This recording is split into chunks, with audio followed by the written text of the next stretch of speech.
In 1971, a man by the name of Shotaro Ishinomori created a television show centered around a cyborg fighting against an evil organization bent on world domination.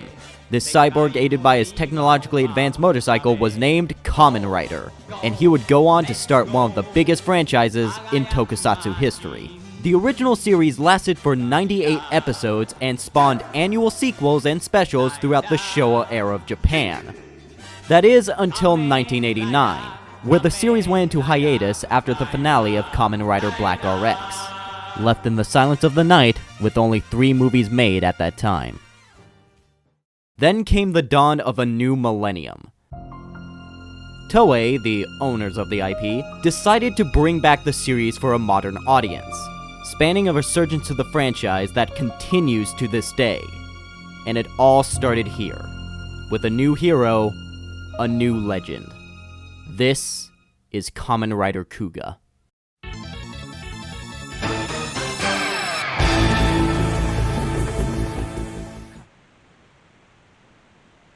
It's November.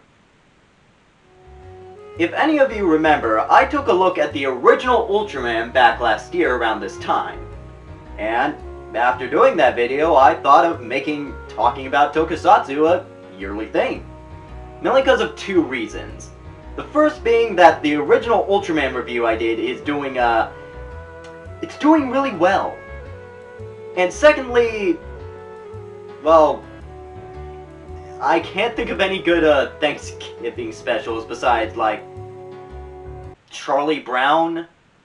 Really, we're all just here to prep for Christmas. It's either we're gonna be in the spooky month or the crippling debt month. Guess what month we're in now. So instead of looking through the bargain bins to find some sort of Hallmark special about Thanksgiving, I decided to take this month to focus on what brings me absolute joy in my heart. That being people in rubber suits getting into fistfights. So with that, I want to welcome you one and all to this new segment on this channel. One that focuses on this weird type of TV show that only airs in Japan, sometimes America. Welcome, one and all, to Tokuvember. Henshin.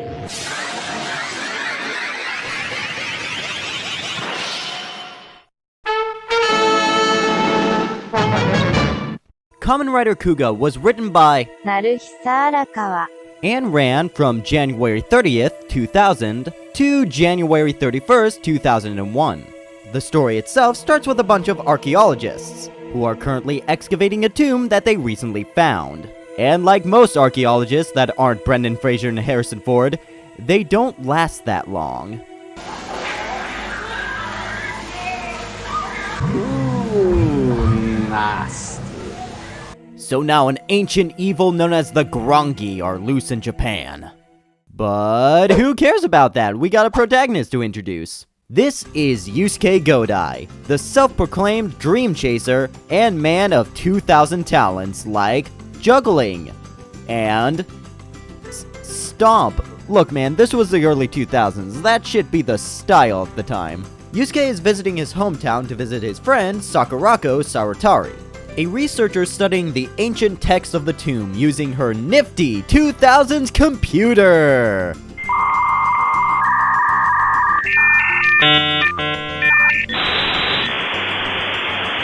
And after reading some text that maybe the excavation team shouldn't be playing around down there and, well, you know, Yusuke decides to leave in order to investigate. There he meets up with Karu Ichijo, a police inspector. The two hit it off as fine as you expect it.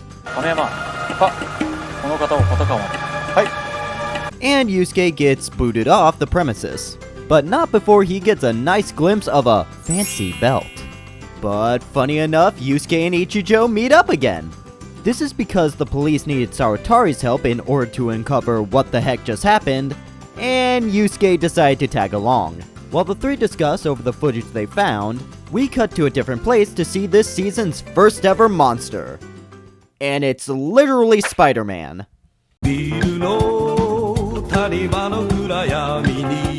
Spider-Man.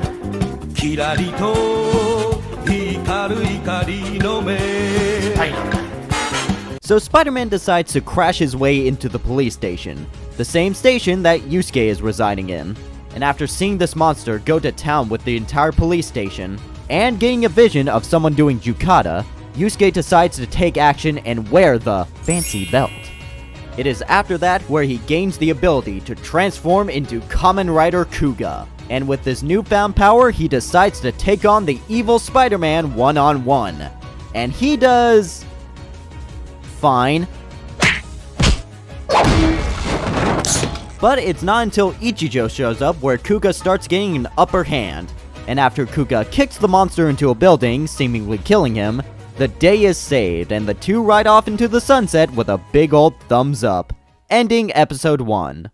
And then we get to episode 2, which, to make a long story short, because I don't want this review to go longer than I wanted to, we get the appearance of Batman, Kuuga transforms into his iconic red armor, and Spider-Man explodes.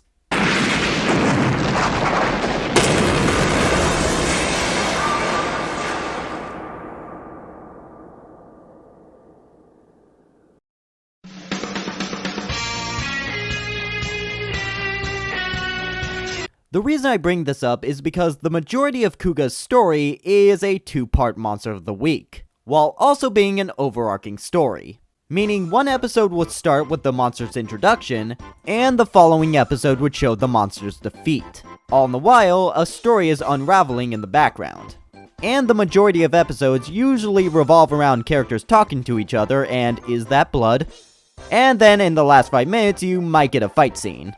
This is because Kuuga likes to lean towards more to the J-drama of Tokusatsu, rather than the super action fight pose of Tokusatsu, and well, I'll talk about that in my final thoughts. For now, let's talk about the characters. I feel like Kuuga's strongest points are the cast of characters that are in the show.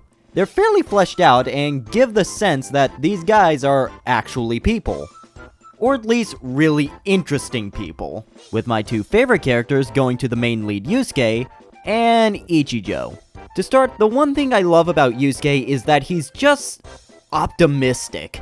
He always has something positive to say, and even when the situation gets very dire, he always tries to find the best outcome. He's very laid back and very kind. He'll always find something to say whenever people need help or just need a good old life lesson, and vows to protect the smiles of everyone with a big old thumbs up. All in all, that just gives him the shining definition of a good boy. But then we got Ichijo, who is just fucking baller in this show. This man is committed to protecting people and will go to any lengths to try and stop the Grongi dead in their tracks. To the point where he goes out into the field, takes on these superhuman creatures with a gun, and actually does some damage. Also, he's probably the only character in law enforcement in a superhero setting to actually go, hey, you know that guy with superpowers that is actively helping us take down these supernatural serial killers? Yeah, why don't we just, team up with him? I feel like we'd save a bunch more lives if we just do that. Yeah, I fucking love Ichijo. He's just cool, and I really wish he turned into a Kamen Rider. That would have been sick. And there's many more characters like this. They have more to tell with their story, and some get even their own episodes to explore them. I can safely say that the characters in Kuuga are some of the most well-made characters in TV media. But then we get to the Grongi, and I take back everything I just said. Yeah, I did not care for this season's big bads for many reasons. For one, their names. I don't have room in my mind palace to remember garbled names such as Gobaboda, Migaridoji, and Enduvagulva Ziba. Hell, even the show doesn't give them their full names. They just refer to them as unidentified life forms, with each one being numbered for their appearance. But then again, they also refer to Kuuga as unidentified lifeform number 4 sometimes, and, yeah, I'm still not calling him Zeba. Secondly, for a season with fleshed out protagonists, they seem to fight villains that only exist to be one-note monsters. Their entire goal is a sort of ranked game for serial attacks, where they all get a certain challenge that they need to do, which can range from attacking policemen to taking down people in certain colored transportations. They get weird sometimes. And for the most part, they are intimidating for like the first few episodes, but then they start getting stupid because they don't really change their plans in the face of mass extinction. They just continue to treat the genocidal warrior as a minor inconvenience. It seems like Kuuga is slaughtering our kind by the masses, but I'm not worried. He's never met me. I'm sure if he decides to interfere with my game, he will be a dead man. I don't even need a plan, because there's nothing he can do to stop me.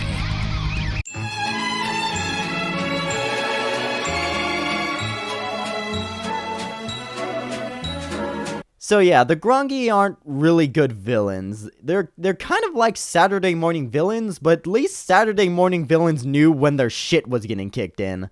I don't even see why these guys can even be perceived as a threat.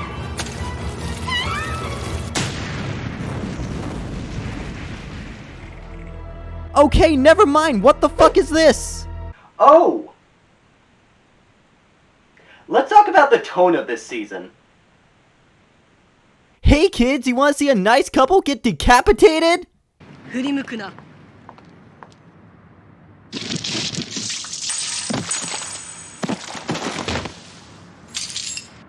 Yeah, the tone for Kuuga is one of two things. Either it's grounded drama that focuses on character interactions, or it's fucking morbid.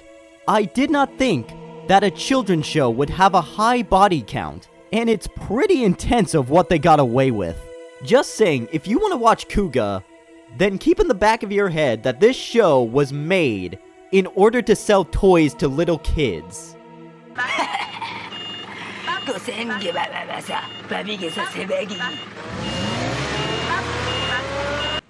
This show was made for kids.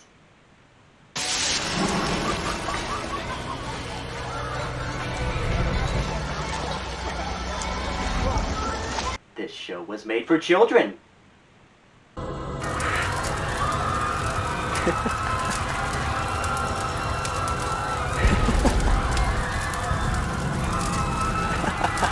Made for kids. And that's the story of Kuuga. It's a different take of the superhero franchise that I feel like they pulled off well. So well that they used this tone for a couple of the later seasons, albeit a little toned down on the morbidness. But let's move on to another important factor of Kuuga and Tokusatsu as a whole, the presentation. And well, let's start with the CG, cause ooh, them graphics! To be fair, this is CGI from the year 2000, and more importantly, a TV show from Japan. I mean, you shouldn't expect Spielberg levels on this one. Plus, I'm a guy who enjoys seeing what people can do with the limitations of the time. The creators had a vision, and they did the best they could with the technology they had. Even if it's a little jank at points. But what isn't jank is the suit design. Starting with the Grongi, they're pretty well made. Each one is based off of animals, with some ranging from, okay, to, oh damn. Except for the dodo. This is not threatening at all. And I can safely say that we have come a long way from the original monster designs of this. However, we still have yet to top Starfish Hitler. I will never forget the fact that Starfish Hitler exists in our timeline. But now it's time to talk about the main suit design of this show, Kamen Rider Kuuga, in a segment I like to call DavKav Gushes Over Rider Suits.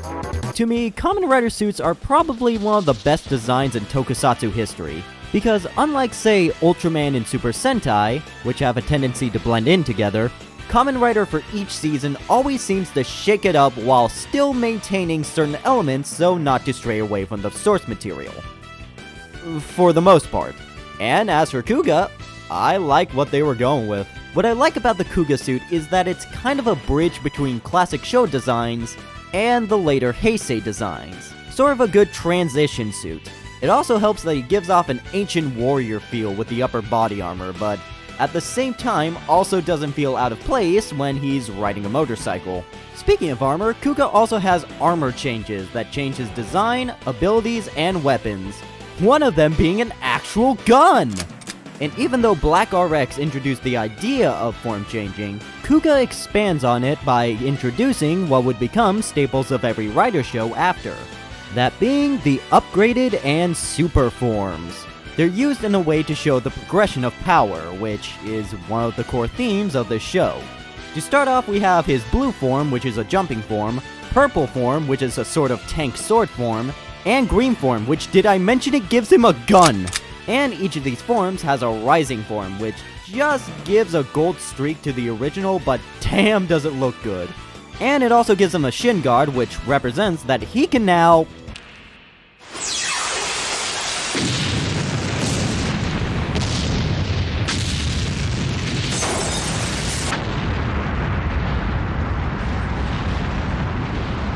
Made for kids.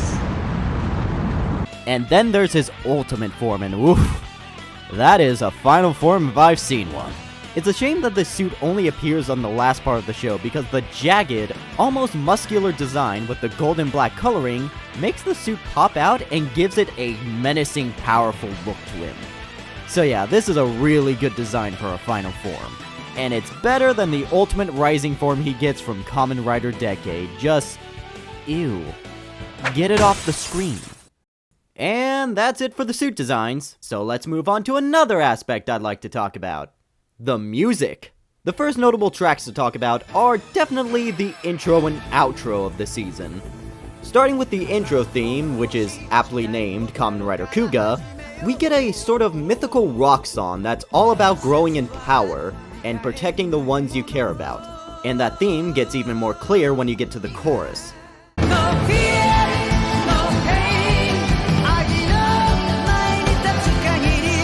I can say it's a really good song, but it did take me a while to get around to liking it. And now it's, well, not my favorite theme, but it's up there.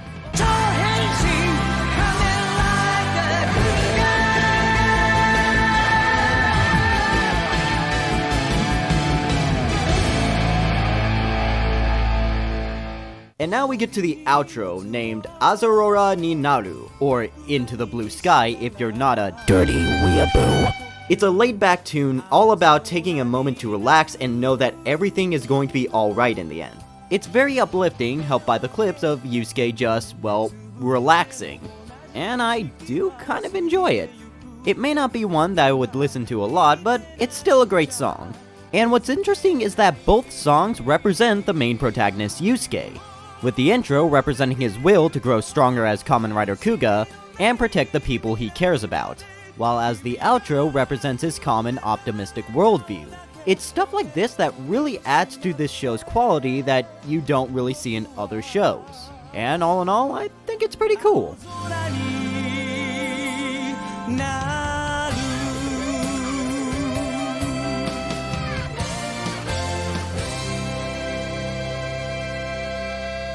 I also want to note that there were other vocal songs that were made for the show. However, due to reasons, they didn't actually appear in the show, so because of that, I'm not really gonna go into them, except all I can say is Rising Your Power to Gold is a fucking banger.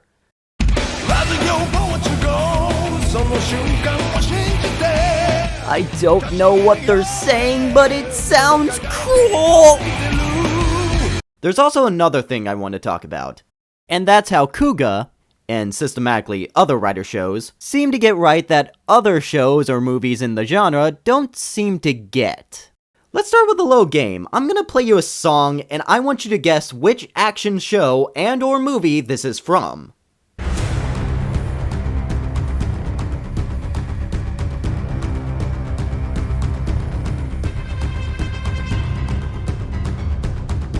And time's up! So what's the answer? If you guessed royalty-free music by user ARG Sound Background Music, link in the description below, then you're correct!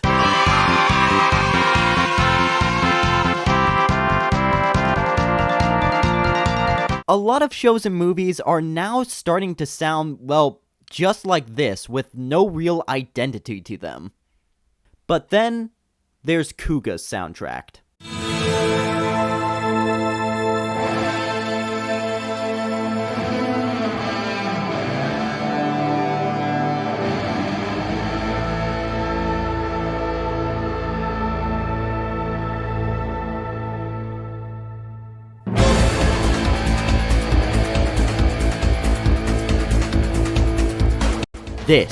This is what I'm talking about. This tells you so much about this show without having to say a single word. The mystical ambient sounds mixed with the guitar riff gives it a feeling of an ancient warrior getting ready for action. And for that reason, it's no wonder that the music is probably my favorite part of the show. And more of the reason why I think more shows and movies should try doing this more. Just have an identity with the music. We used to do this back then. What's stopping us now? I'll tell you what's stopping us now. More of that royalty-free music. Hit that shit!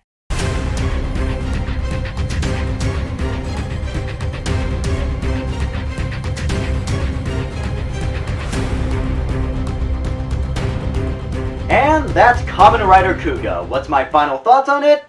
Well, it's a really good show. Just not my cup of tea, though.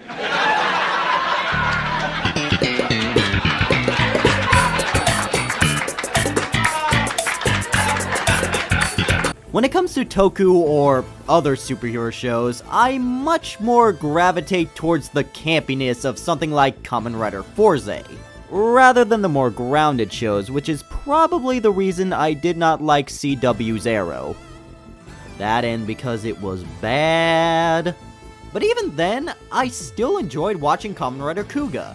It's a very well written, well acted, and well made show. I really do love Yusuke and Ichijo. They were just really cool characters to follow along with.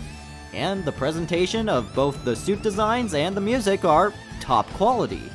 It may not be the show for me, but I do respect it for what it is and what it has done for the franchise. And you could watch it legally for the first time ever. Yeah, I didn't even have to go to Name Redacted in order to watch this, because the people at Shout Factory actually were able to distribute this and the original season of Kamen Rider on their own website. The same website that also distributes MST3K and the original reboot. I never knew that three of my favorite shows would be lumped together in the same place. Small world, I guess. But that's all I got for this video. And if you have any Tokusatsu shows that I should check out, let me know down in the comments below, and it will probably be featured in a future Tokuvember. Maybe. This is an experiment. Nothing is planned. And with that, I'm DavKav. I hope you have a nice day. I hope you stay safe, because you never know who's actually a shape-shifting monster out to kill you in front of children.